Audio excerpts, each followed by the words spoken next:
Welcome back to the UK SPA Association podcast. Today we're talking about neurodiversity and why inclusion is so important within the SPA industry. Today I'm joined by Colin Foley from Neurodiversity Training UK, who shares practical strength-based insights into supporting neurodivergent team members and guests. It's an essential conversation for anyone looking to create more inclusive, supportive SPA environments. Hi Colin, thank you for joining me today. Thanks for asking me. You're My very pleasure welcome. to be I've here. wanted you on here for a while, haven't I? So Yes. I just wanted to ask, could you introduce yourself to our listeners before we start? Okay, with my pleasure. Hi, everyone. My name's Colin Foley, and I'm the CEO of Neurodiversity Training UK. So this is a company that specialises in delivering training opportunities around neurodivergence to, well, basically anyone who is interested. So from businesses, companies, schools, colleges, universities, parents, carers. We work with a whole range of different audiences, if you like. So it's my pleasure to be here, Rachel. Thank you for asking me.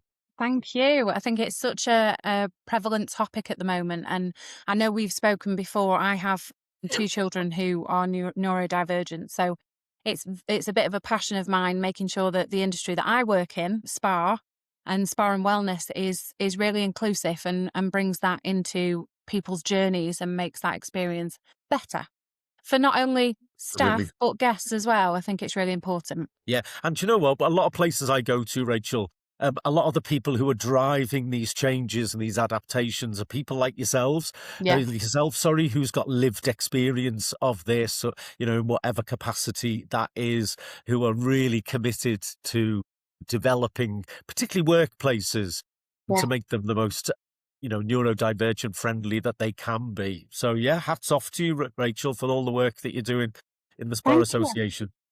Thank you.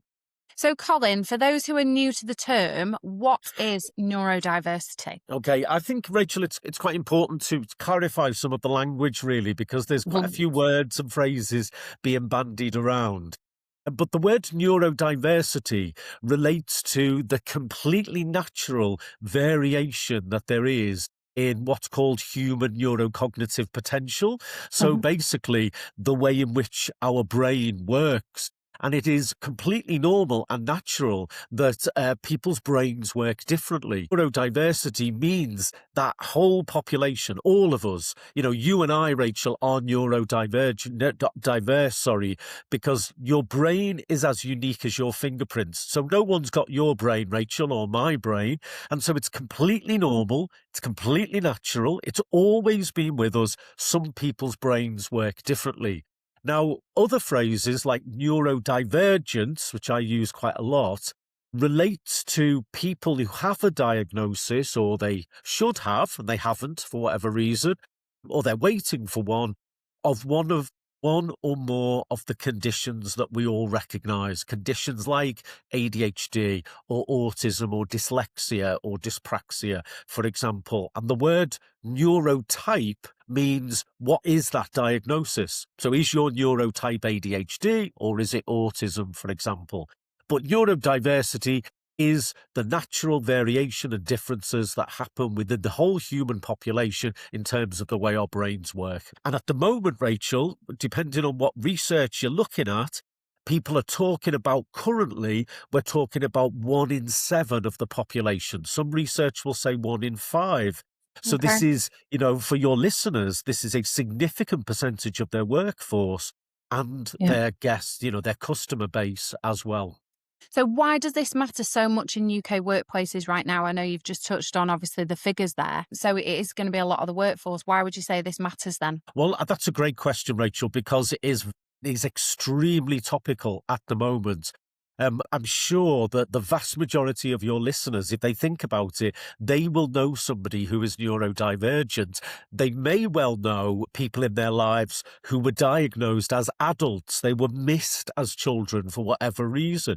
What we've seen in the last 10 years, Rachel, is a 300% increase in adult diagnoses for ADHD in the UK. What we've seen just in the last 5 years is a 315% increase in people inquiring about autism assessments, and that's children and adults. So we're living in a time, Rachel, where there is significantly more people being diagnosed. People are much more self-confident now.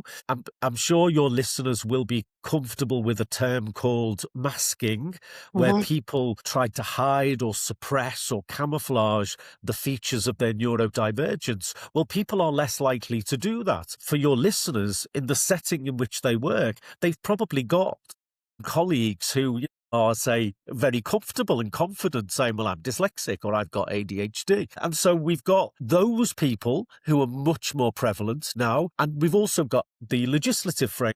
We have the Equality Act, and we've got people in the workplace who are saying, well, I want to talk about what adjustments could be made for me in the workplace. And then, of course, there are your customers. And as again, all of that applies to your customers as well. There are many, many more people out there who are identifying as neurodivergent, getting the diagnosis, and increasingly self-confident and self-assured about talking about this and asking for support, whereas they weren't maybe in the past so much. So what would you say is the biggest misconception, that you come across? I suppose the biggest misconception is about intelligence. Neurodivergent conditions are nothing to do with intelligence. Because you have ADHD or you're autistic or you're dyslexic does not mean that you are, less intelligent than somebody else. Intelligence is a whole different issue. There's a spectrum, of course, as we know. Some people can have what's called low intellectual capacity and have ADHD or autism. It is a spectrum, as I've said. But the neurodivergent conditions are essentially, Rachel, conditions of functionality. They are conditions of doing things. It's not what you know. It's what I can do with what I know and how I process and act on what I know. And the other misconception, I think, is that we're all neurodivergent. We might be talking here, Rachel, for the next hour, and some of your listeners might be thinking, well, I'm a bit like that. I forget stuff. I can be disorganized. I struggle socially sometimes in some situations.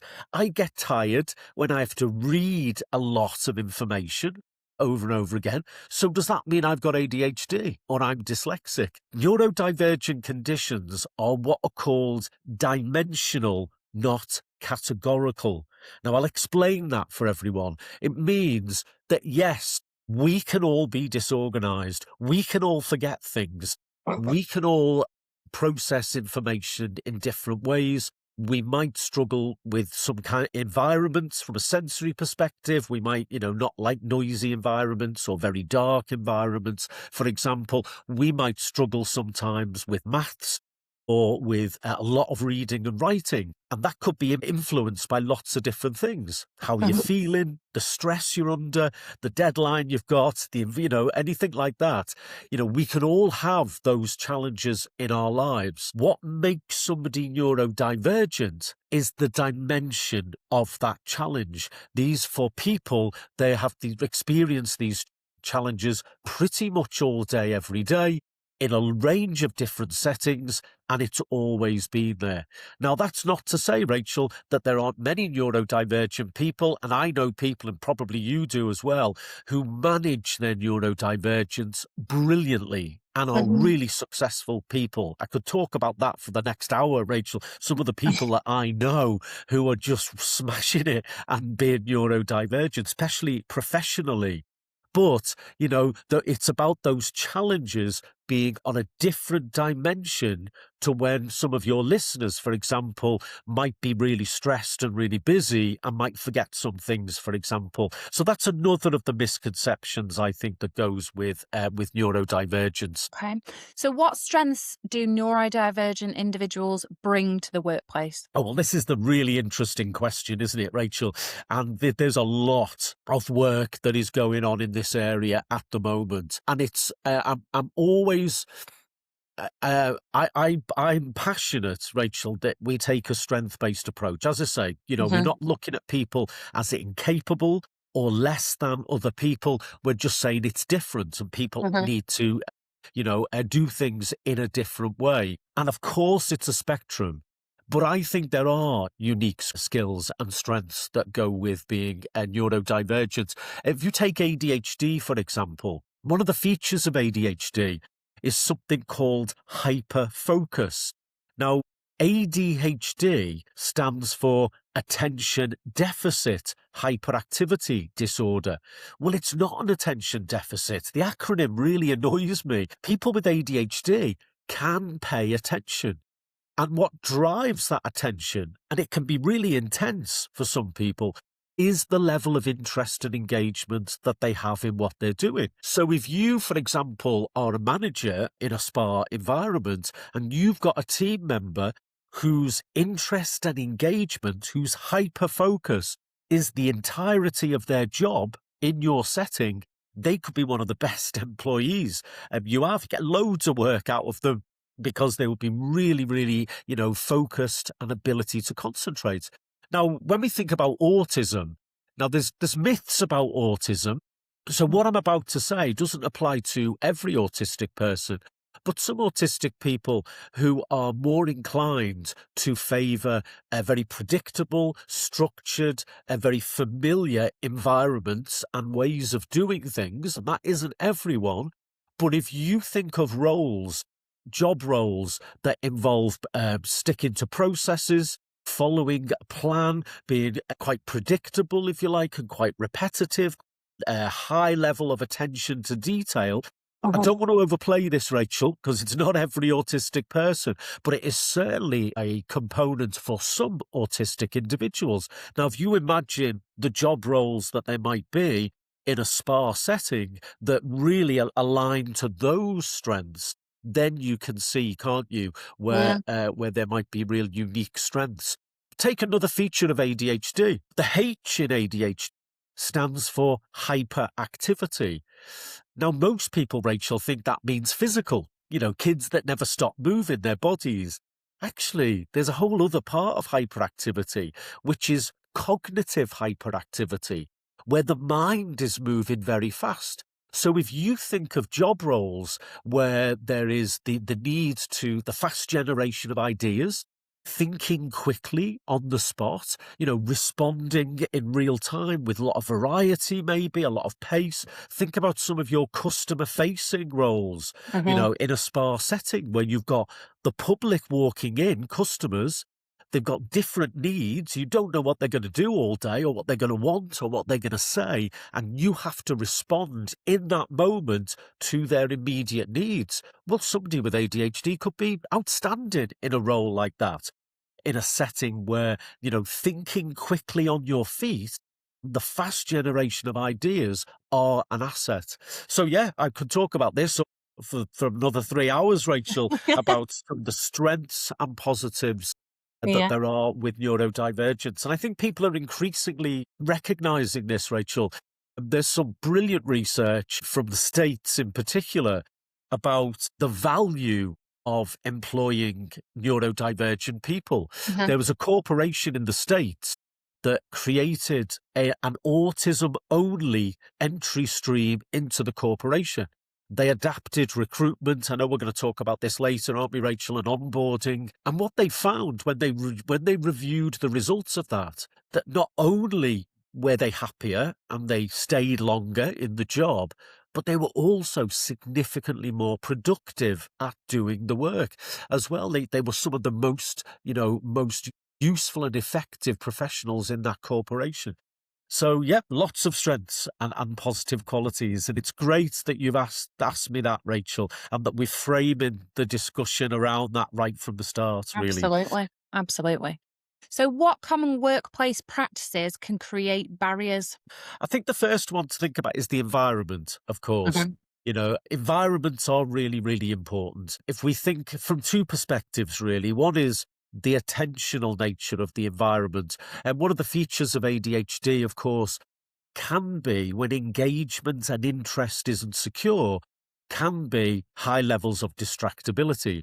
And so in environments where, say, for example, an open plan office environment, where there's people moving around and talking and, where you can be working and somebody just walks up to you and interrupts you, and that's okay, that's the culture. Those kind of environments can be quite challenging for people.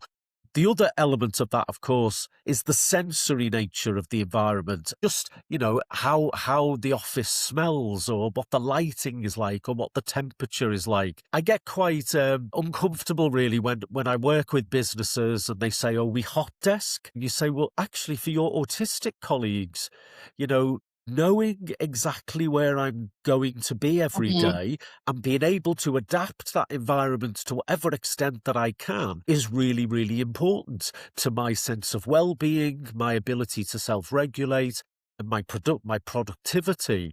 And so I always say, well, can you rethink the hot desking if you can, so that you do give that predictability and certainty to autistic colleagues, for example. It's why working from home can be very effective for some people because they can control their environment completely. Working from home can be distracting as well. Let's not forget it doesn't work for everybody, but for some people it absolutely does. The second one the second barrier, I think, relates to something called working memory. Now, your working memory is your ability to hold information in your brain and process it at the same time. And we know that with some of the neurodivergent conditions, there can be challenges with that.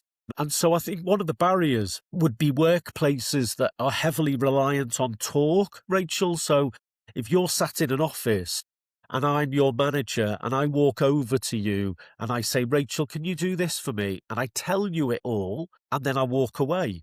And I think, well, that job's done. Rachel will do all of that. But actually, you've forgotten 20% of what I've just said within the next 30 minutes. So how are you going to be able to do this? And are we routine backing up, what we are saying in other formats so that people have got a reference point? AI is great for this, Rachel. I had a meeting with an AI company who have created a little recording device, effectively, that goes around your neck on a lanyard or a wristband. So if you imagine you're sat in the office and I walk over to you, and before I ask you what to give you work to do, I say, just switch your device on, Rachel. The whole conversation's recorded. It all comes up on your device, pretty much like, AI for meeting minutes. I don't know if you use that, Rachel. Yeah. And it's there then. Half an hour later, when you think, what was Colin talking about then? Right? You go to your device, there it is. There's all my instructions for you.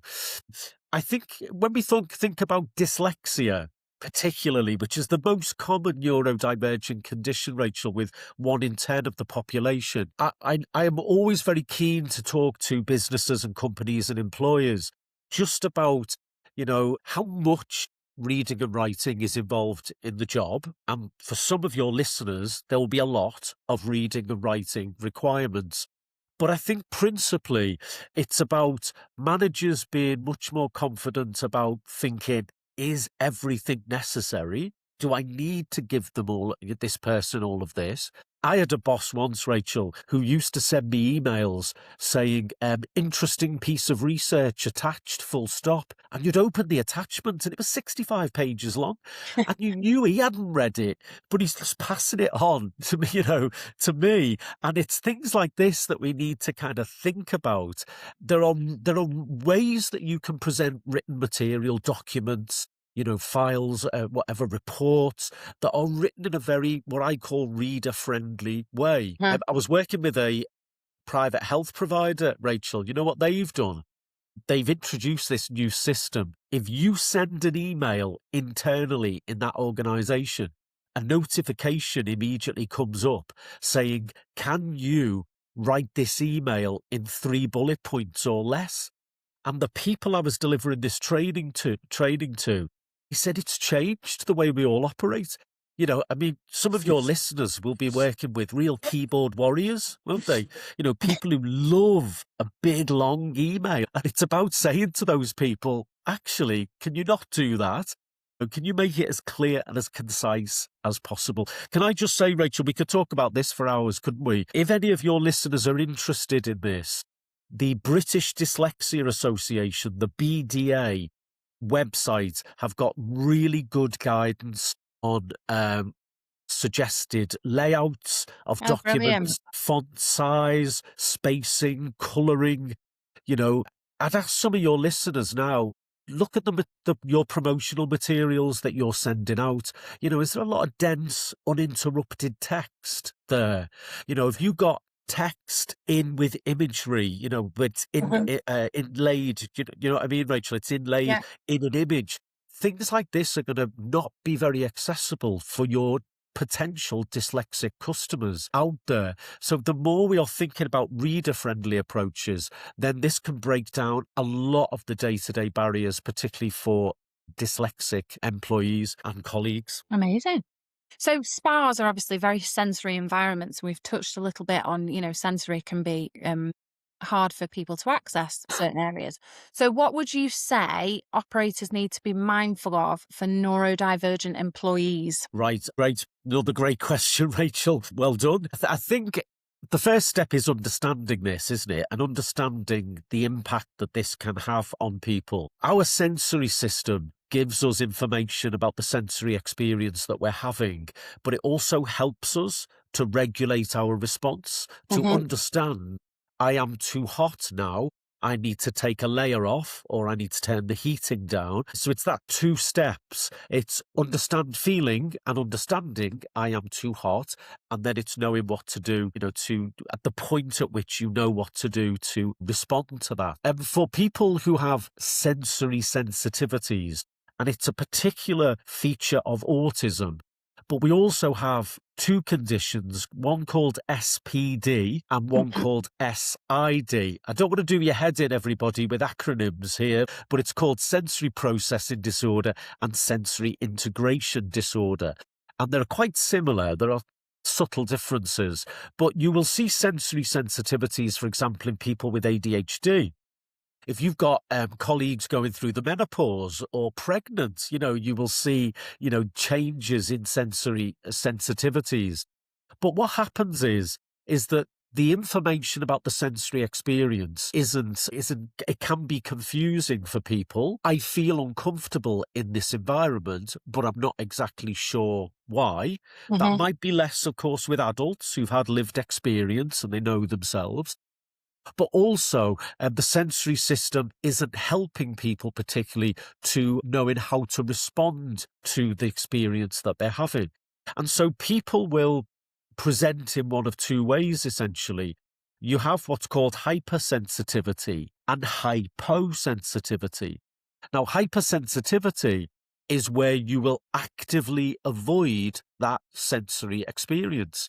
And hyposensitivity is where you seek out, because it's an under-response, seek out that sensory experience. And so if you think about some of the materials that you're using in a spa, particularly different textures and smells, you may have people who just want to run away from all of that, but you might have colleagues who love and really want to engage in smelling and feeling the sensation of using a whole range of different lotions. But in extreme cases, Rachel, it might be the difference between somebody being able to actually do the job that they have or be able to be effective at doing that job. They might get through it, but with lots and lots of challenge there. So I think the first step of what we can do is that we can recognise the challenge of it and how significant it is. Do you know what I'm thinking about now, Rachel? I was a teacher for 25 years. One September, we had this little 11-year-old autistic girl with her head on the science bench, her first science lesson, with her hood over her head, and she wouldn't talk to the science teacher. And I was an assistant head, and he radioed me. I came in, she wouldn't talk to me. She wasn't doing this anywhere else. It was only science. And I rang her dad, and I said to her dad, this is what she's doing. And her dad said, I'll come in at the end of the day. He walked into the science lab with me and he went, right, tell me where she sits. I said, there. He said, right, you move her from underneath that light or you get a dimmer switch. And we did both. right? So the next lesson, she walked in straight away, head up, hood off, coat off, really started to engage. She was sat under one of those horrible big old Yeah. 1980s strip lights. You might remember, Mhm. well, you're not that old, are you, Rach? But you might remember from school those, Yeah. but for that kid, Rachel, being under that light, she couldn't lift her head off the desk. It was that Yeah. significant. There was no way she was going to be able to function in that classroom, Mhm. in that sensory environment. And I think for some of your listeners, this is going to be a significant challenge because, as you said, spa settings can be incredibly sensory environments where there's Yeah. the potential for sensory overload. And I'd say two things, Rachel. I don't know if I'm jumping here ahead to No, the it's next fine. question about what Yeah. we can do. But I think the first thing is to have that conversation, isn't it? Especially for any managers or team leaders who are listening to this podcast, is having the confidence to say to a colleague that you might think, or they've told you, for example, that they're autistic.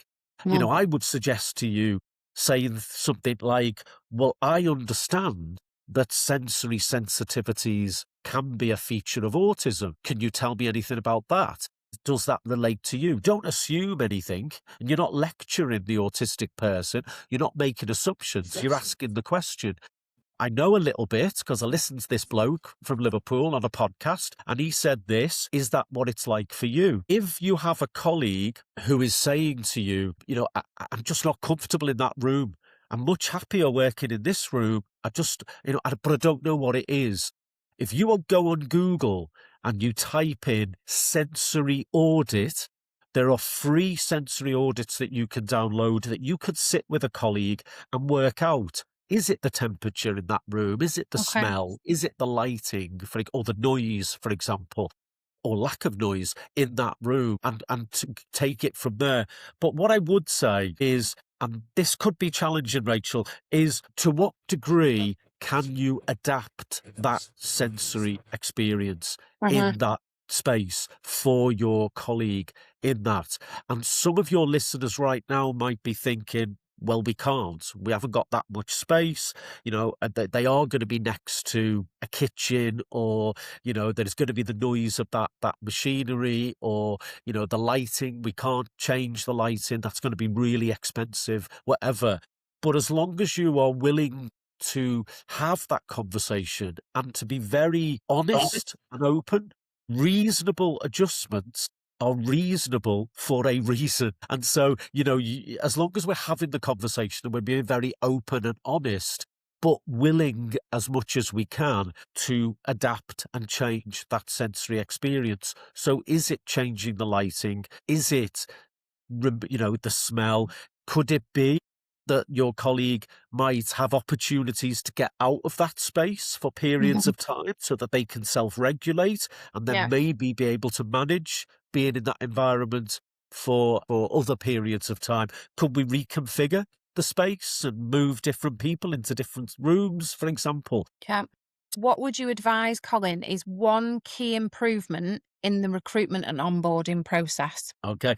Before I was the CEO of Neurodiversity Training UK. I was the training director for the ADHD Foundation for 10 years. And before that, I had a 25-year teaching career with 10 years in leadership positions. So I've done a lot of interviewing over the years. I don't know if you have, Rachel. I found being an interviewer really stressful. It was Yeah. exhausting to interview. It's going to be a great day, but it's actually really hard work. But a lot of it was people's nervousness and, and that kind of rabbit in headlights. And I always wanted people to feel at ease, because that's when you hear what they can do best. It gives you an idea. But often it was that uncertainty that people walked into interviews with. When I was at the ADHD Foundation, Rachel, one of the things that we did, this is about 4 years ago, was we started sending the questions out before the interview. And my God, Rachel, the way in which interviews changed, people would walk in with this sense much more self-assured. And Yeah. the people who didn't, And I did interview, Rachel, people who hadn't read the questions and hadn't prepared. And that tells you everything, isn't it? That you Yeah. want to know about that individual. But people come and they had it planned. They knew the best examples that they could give you. You were just getting so much more information that way. And we also thought about the environment. So what we used to do was we had a room that had kind of sofas, and then there was a table and chairs, a bit more formal. And we would take people into that room and say, don't have to give me an answer now, but this is where you'll do the interview in an hour or so, whatever. You choose what you want to sit. Do you want to sit round? And we let people bring notes in with them. And that was always really interesting how people use notes. But what we've got in this country, Rachel, particularly with autism, is we've got a really low rate of adult employability with autism. Some researchers put it in the region of 25%. So there's a whole number of reasons for this. But one of the reasons for this is that people aren't getting past the interview stage because people are reading, for example, this person's not making eye contact with you. So they must be shifty, or, they're not very welcoming or friendly. Well, actually, if they're autistic, what they're doing is they're removing some information so that they can focus more on what it is. With ADHD, if I was doing an interview, I would definitely be saying to somebody, look, if you want to move your body, if you want to fidget, if you even want to stand up during the interview, just do it. And we can take a break at any point, because when you move your body, you are moving in order to focus and concentrate. And also anything, Rachel, around timed tests, numeracy tests or literacy tests, and I've heard of interviews like that, are going to be really challenging for dyslexic or dyscalculic people, without any kind of preparation. Also, what I would also strongly suggest to any of your listeners is, when you send the information out about the interview, do a film on your phone. It'll cost you nothing to do it. But this is where you park your car. This is where you get off the bus. This is where you'll walk in. This is who will meet you. Hi, I'm Rachel, and I'll be there. And this is the room where you do your interview. And this is where the toilets are. That is going to be so helpful for putting a potential autistic interviewee knowing what's going to happen. Having some degree of control and preparation of this experience is going to be really helpful. It'll be interesting to see if you do get any feedback on this, Rachel, is what it is, because I've had a few arguments about sending the questions out before. Some people really don't like it. They don't like it at all. It goes against everything that they think that interviewing is. And I'll just say this to your listeners. What are you interviewing for? Are you interviewing for somebody who's good at interviews, or are you interviewing for the best person for the job that you've got? And how much better it'll be the more preparation people have to do that. Absolutely. So how important would you say structure is? So in the SPA world, I'm thinking rotas, communication of different treatment types. So I'm thinking therapist. So SPA therapists come in, they look at their computer diary and they've got X amount of treatments in, and then halfway through the day, a treatment changes. How important is that structure, and what could that cause? Right. Those types of changes. Thank you for that, Rachel. That's interesting, isn't it? Because, I sometimes say when I deliver training courses, there's two people in the world, isn't there? When you talk about work, there's those people who walk in every day and they haven't a clue what's going to happen. And the things come and they love it and they thrive on that. And I'm the other group.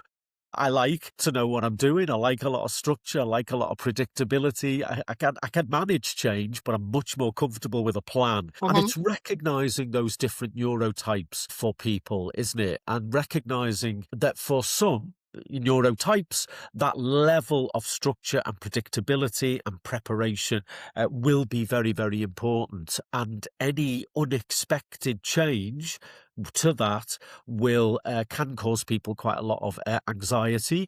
And then if your listeners will be comfortable with a phrase called executive functioning, which relates to how the brain plans and organizes itself. So things like time management, and prioritizing. These are executive functions. Stability, which is what we're talking about here, Rachel, isn't it, is an executive function. And so what you might see if I say to you halfway through the day, well, Rachel, the afternoon's all changed. All right, this is what you're doing now. Now, your anxiety levels as a result of that means that some of your ability to then organise that afternoon and create a structure out of it might be much more challenged. Now, I know things happen, and we can't avoid things happening. But what I would say is, again, have that open and honest conversation, at interview stage. Yeah. And say, this might happen, that you might have a plan and it might have to change. The more forewarning it's called, the more notice you can give somebody, if things are going to change. And when I say giving notice, Rachel, it's not on a, what day is it? Thursday. It's not on a Thursday, Rachel, me saying, oh, you're in the other room tomorrow, Rachel. Okay, got that, right? I've warned you now. I've done my job. If you can, I would then say, so anything you want to talk about, Rachel? Do you want to go and have a look at the other room? Are you comfortable with that? Do you want to go and think about this and then come back to me in an hour and let me know of any issues that we could talk through? That's much more effective forewarning than just saying, no, you're not in that room tomorrow, Rachel. All right. Having said that, I mentioned it before about ADHD, there'll be some colleagues who will thrive on this, who will roll with the change, who will respond, be very, very flexible and respond brilliantly, different neurotypes. But I think if you're a manager or a team leader listening to this podcast, I would suggest really the more structure and predictability that you can have for certain people, for certain neurotypes that you might be line managing, and giving as much preparation and as much support to people when things do have to change. So thinking about SPA guests, why can SPA environments feel overwhelming for some? I know one of the brilliant things you said was about a video, and we were talking about it for interview purpose, but I'd love SPAs to do this for their guests. If someone doesn't know where they're going or turning up to, or where the spa is, especially in hotels, sometimes they can be around the back of the hotel, or I think it's such a wonderful tool to have. It's just a simple video on your socials, on your website.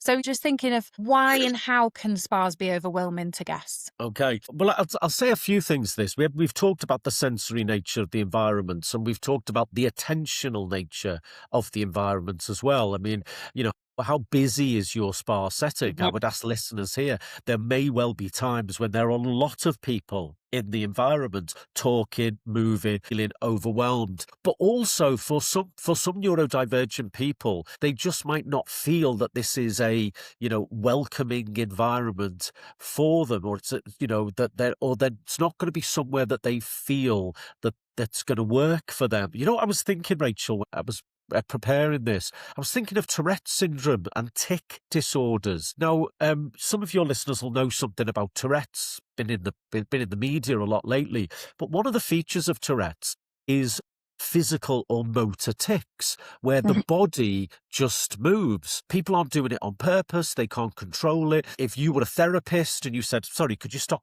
twitching like that, they're not going to be able to do it. That would make somebody incredibly anxious. Maybe some people with tic disorders and Tourette's might think, therapy isn't for me. I'm not, for example, going to be able to lie there while somebody works on me for a period of time.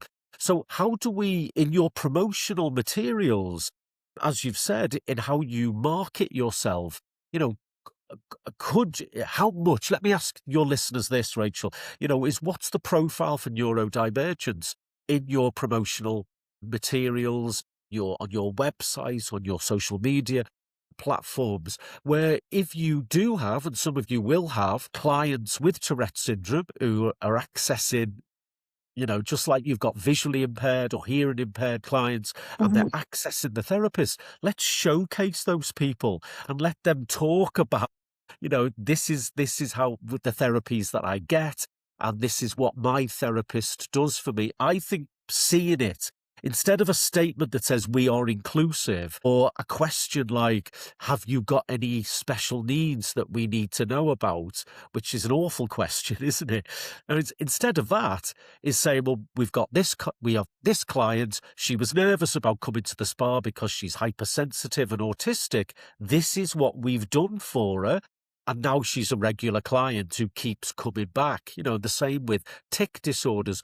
Or somebody with ADHD who might need, you to stop the therapy every 20 minutes for them to get up and move their body, and they come back, and then it carries on. So it's how are you promoting the spa setting, and how are we making people feel comfortable before they've even passed the door? But I think you're on the right lines, Rachel, with the more information that we can have. Yeah. I'd even go, how do you feel about this, Rachel? And I'm not a specialist in spas, but are we presenting the information of what the therapy looks like, and how examples of people actually accessing these therapies? So somebody could watch this and say, I get the chance to have a consultation. I get, imagine a film of that. I get the chance to tell this therapist that if the music's too loud, I'm not going to be able to handle this, or certain materials, please don't use that on my skin and use this instead. If I know that I get the chance to say that because I can see it in action there, I think that would be a real help and really supportive of neurodivergent people. Excellent. Would you say quiet or low sensory sessions were worth thinking about and introducing into spas? Absolutely. And some of your listeners now will be shaking their head and going, Rachel, where am I going to do this? I've got enough space and all that. And we do appreciate that, of course. Reasonable adjustments are reasonable for a reason. Okay. And I understand that. But both for your guests and for your colleagues, the ability to have access to what I call a low arousal environment or a quiet space can be a really, really important resource for people. Imagine saying to an autistic customer, all right, you want to come on a Saturday? Well, Saturdays are really busy. It's going to be noisy. It's going to be, it's going to be lots of people in and out, lots of chat. You've got access to this space at any point that you want to go in. But be careful, everyone, about how we boundary this. And, it's not for everyone. It's because if I then think, well, I can go into this space, but there's two people in there having a gossip, or people are making private phone calls, it's like, no, it's about, let's keep it as, for the reason that it is. But I do appreciate, in terms of the space that you've got, that might be more challenging. But in principle, that can be a really, really effective strategy and support. Excellent. So I know we've spoken about videos for interviews and maybe videos for entering spa, but what other way would you say would reduce anxiety before someone's arrival at a spa? Well, what I would ask your listeners is, how do you communicate with potential customers, and what does it look like? We're in April. April is Autism Awareness Month. It's also, I think, Dyslexia Awareness Month. October is ADHD Awareness Month. Let me ask your listeners, have you done are you doing anything for this? Is there any kind of profile? How are you communicating with people? And is there an option of different ways that people can communicate with your spa? Now, again, some of you are going to be shaking your head now, aren't you, and thinking, we don't have the capacity for this, and I understand that. Not everybody can get a consultation face-to-face. We can't return everybody's phone calls. We have to do it online. But I would suggest, if that is the case for you, is at least somewhere on your website you are saying that, and saying, we understand that people like to communicate in different ways. Unfortunately, we are not able to offer this, but we are offering this online form, for example. Some people won't want to. Some people want to speak to you, and some people won't want to speak to you. They'll want to do it through an online form. Are we giving people the option? And are we asking, I mentioned it before, but are we asking for as much information as possible, and making it clear to people that, you are asking these questions to make the spa experience more enjoyable and accessible. And I always think, if you've got an online, inquiry form, drop-down menus are really good in terms of giving examples. For example, if you find too bright lighting, you're sensitive to bright lights, or you have ADHD and you might need to take a break to move your body, specific examples like this. There's also AI. Now, this might sound a bit weird, Rachel, and it's not perfect, but if somebody likes to talk and you haven't got the capacity or the staffing to have a conversation with every potential customer, then there is, AI consultants, so they can talk, but they're talking to a machine, of course. Not perfect, but better than not being able to offer any kind of talk-based communication at all, is it? Might be something that your listeners might want to look into. So when spa guests come into a treatment area, they would go with a therapist and they would have a one-to-one consultation before their treatment. Right. So Okay. they would sit with their, say, medical form that they've filled out. It might either be an online form or it would be a paper form. So I'm thinking back to my last spa that I worked in. We would have paper consultation forms and there would be certain questions on there and we would check that they were able to have the certain treatment that they had. So I'm just thinking, how can a therapist adapt questions within that consultation to get the best information in order to do the best treatment? So I'm thinking, is there certain question types that would stop someone in their track, or are there certain words or ways of saying things to get the best for that person? That's great, Rachel. Well done for that. I think that, again, that we have a variety of neurotypes. So for some people, very open-ended questions like, is there any information you'd like to give us? Is there anything about you that, would really work for giving people the opportunity to kind of open up? Other people, that will be too big, it's too abstract, and that might be really, really off-putting. And with neurodivergence, as I mentioned before, and I love the way your question was heading at the end then, Rachel, because we've also always got to think that people might feel that they will be judged, feel that they won't be welcome, and so why are they asking me this? Oh, I'm sorry, we haven't got any appointments because you're going to be too hard work because of your sensory sensitivities. So it's about framing the question about, this is information that we require to give you the best spa experience that you can. And I'll say it again, Rachel, what I said before, really, specific examples. If you can do that, if it's a paper form, then that's a little bit more complicated, isn't it? Because you don't want too much on it. But if it's if it's an electronic form, you can have, short bits of text about, we asked this question of this person, they told us this, we were able to change that, and as a result, they had a really good experience in the spa. And so I think giving people some specific examples of this and giving them case studies. People love stories. It's giving them case studies of clients like this, I think, is the best way. Also, I think maybe thinking about dyslexia, particularly, and ADHD to an extent, we don't want too much on any kind of form. So the more variety that you have, so if there are multiple choice or, tick yes or no, so that we give a variety and not asking people to write particular sections of continuous prose, particularly if they've had no preparation to do that. Any help that you can give, like sentence stems, where, that you fill in the gaps, things like this. Yeah. Some of your listeners might think that sounds a bit childish, but actually that can be really, really helpful in terms of getting the specific information that you want from people. And also, Rachel, the last point is making a distinction between health issues and neurodivergence. So, you might ask, for example, if somebody's got allergies or dermatological issues where they can't have certain materials on their skin, for example, that's really important medical information. That's a do-don't situation.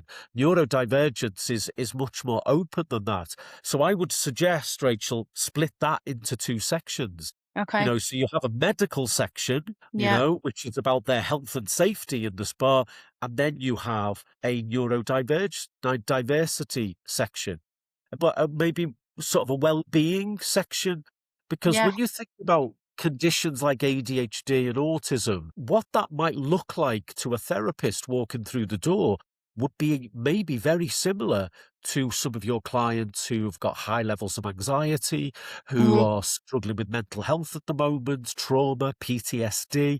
You might see similar things like attentional dysregulation and memory issues with a variety of different neurotypes. I would always center it on the brain. Okay. I go into schools and I say, start saying to each other, what does that child's brain need now? And watch how it changes the conversation. Instead of, Rachel was a pain this morning, right? She really got on my nerves. What does Rachel's brain need this morning? So it's about what does your brain need in this situation? And we will work with you to get the best environment and the best therapy and services that we can. Perfect. So we're going to end with a little bit of a quick fire round, Colin. Right. So what's the biggest myth about neurodiversity? I mentioned it this morning. It's not this morning. At the start of this sorry, Rachel. At the start of this podcast, I think don't assume people are less intelligent or they're less capable, and don't fall into that trap of we're all a bit like this, aren't we? Please don't say that to any of your neurodivergent guests. But, oh well, we're all a bit ADHD, aren't we? It's rude. It really is. They are dimensional, not categorical in that sense. Perfect. One change that every SPA should make? I think maybe it's a willingness to adapt the environment, because I imagine you'll know better than me, Rachel. Some of your SPAs will be amazing environments for neurodivergent people. They've really thought through the colour scheme, the smell of it, the lighting and all of that. But I would say one change is that willingness to say, right, can we adapt this environment for this individual? Yeah. And what would you say SPAs should start doing and stop doing? I think, it's quite a general answer, Rachel, but I think what you stop doing is having a culture within the organisation that is, this is the way we do things and this is the way we've always done things and there is no way that we can change this. And I think one change is to say, a reasonable adjustment is to help you to thrive in that job as a neurodivergent employee. So it's about saying, we will have the conversation. We can't do everything. That's why it's reasonable, but we're going to at least be a psychologically safe workplace where you have got the feeling, if you work in this SPA, you know that if you're unhappy, that you've got any concerns, you can come and talk to us. That is the essence of a psychologically safe workspace. So I would say to your listeners, is that the environment in which you work? Can you all talk easily and comfortably with your colleagues, with your manager, when you are experiencing difficulties? So lastly, I just wanted to ask, where would you say SPA professionals are, hotel general managers out there, HR departments, where can they go to learn more about what we've spoken about? There's my website, everyone. So Neurodiversity Training UK. That was a first stop. There's resources on my website about supporting neurodivergence in the workplace. I did mention the British Dyslexia Association for very specific information around layout of materials, spacing, sizing, colouring, just basically all fonts, for example. The National Autistic Society do a lot of work on supporting autistic individuals in the workplace as well. So I think they're the kind of big organisations that there are at the moment in the UK with this kind of information. Excellent, Colin. Well, thank you so much, everyone, for listening. And a huge thank you to Colin from Neurodiversity Training UK for joining me today and sharing such thoughtful, practical insights. For more on neurodiversity and Colin's work, please take a look at the links and the further information that I've put in the caption below. Thank you so much for listening, and we both hope you found it very useful, and we'll see you next time.